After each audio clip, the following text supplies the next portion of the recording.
बोलो राधा दामोदर भगवान की जय। कार्तिक मास की जय। राधा रानी की जय। तुलसी मैया की जय। कार्तिक स्नान की विधि, तिथि और पूजा का ज्ञान। छठा अध्याय। नारद जी बोले, 2 घड़ी रात रह जाए, ब्रह्म मुहूर्त में उठकर तिल, कुशा, अक्षत, फूल, धूप, दीप, नवेद, चंदन आदि लेकर पवित्र होकर किसी नदी, तालाब, कुएं में, जलाशय में जाकर स्नान करे। मनुष्य की बनाई हुई नहर आदि में स्नान करने से जो फल प्राप्त होता है, उससे 10 गुना फल अधिक झरना से 10 गुना अधिक फल गंगा आदि नदियों से, और इससे भी 10 गुना फल संगम में स्नान करने पर मिलता है।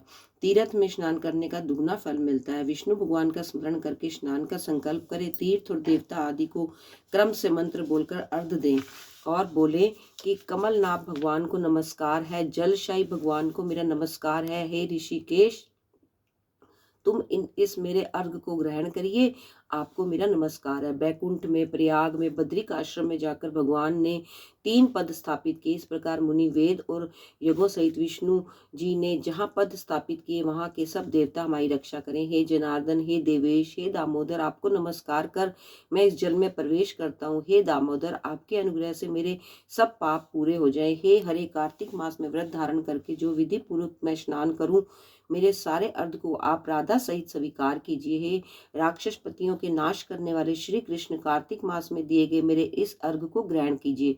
व्रत करने वाला पुरुष गंगा, विष्णु, शिव और सूर्य का पूजन स्मरण कर जल में घुसे और नाभि पर्यंत जल में घुसकर विधि पूर्ण स्नान करे। गृहस्थी तिल और आंवले के चूर्ण मलकर स्नान करे।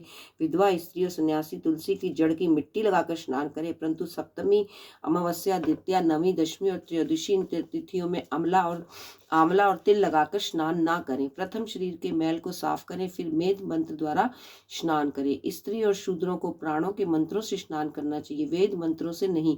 स्नान करने वक्त भक्त भावन जिस प्रभु ने देवताओं के कार्य के निमित्त 3 प्रकार का रूप धारण किया, वे पाप नाशक प्रभु कृपा करके मुझे पवित्र करें। जो विष्णु की आज्ञा से इंद्र सहित सब देवता कार्तिक के स्नान करने वालों की रक्षा करते हैं, वे सब मेरी रक्षा करें। बीज रहस्य और यज्ञ सहित सब वेद मंत्र और कश्यप आदि सब मुनि देवता मुझे पवित्र करें। गंगा आदि नदी, तीर्थ और सप्त सागर के साथ नदी और तालाब मुझे पवित्र करें। अदिति, आदिपति, व्रताएं, यक्ष, सिद्ध, सर्प, त्रिलोकी की औषधि और पर्वत में मुझे कल्याणकारी हों।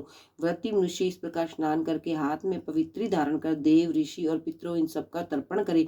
कार्तिक के महीने में पितृ तर्पण करते समय जितने तिल तर्पण में होते हैं, उतने वर्ष पितर स्वर्ग में निवास करते हैं। तदंतर व्रती पुरुष जल से निकलकर पवित्र वस्त्रों को धारण कर प्रातः काल के कर्मों को समाप्त कर हरि भगवान का पूजन करे। तीर्थ और देवताओं को का स्मरण करके भक्तिपूर्वक गंध, पुष्प और फलों से अर्घ प्रदान करे और इस तरह से बोले, जो मैंने विधि पूर्वक कार्तिक मास में स्नान किया है, सो मेरे इस दिए हुए अर्घ को हे हरे राधिका सहित आप ग्रहण कीजिए। पश्चात वेद पाठी ब्राह्मणों का पूजन करे, गंध, पुष्प और तांबूल चढ़ाकर बार बार नमस्कार करे। क्योंकि ब्राह्मणों के दक्षिण चरण में तीर्थ और मुख में वेद रहते हैं, अतः उनकी पूजा करने से भगवान प्रसन्न होते हैं।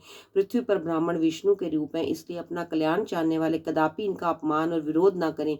फिर हरि की प्यारी तुलसी को पूजकर परिक्रमा दे नमस्कार करे और कहे कि प्रथम तुम्हें देवताओं ने बनाया, फिर मुनियों ने पूजा की। हे हरि प्रिय, तुम मेरे सारे पापों को हरण लो। फिर स्थिर चित्त से पुराण लोक हरि कथाओं का श्रवण करे, भक्ति पूर्वक ब्राह्मणों का पूजन करे।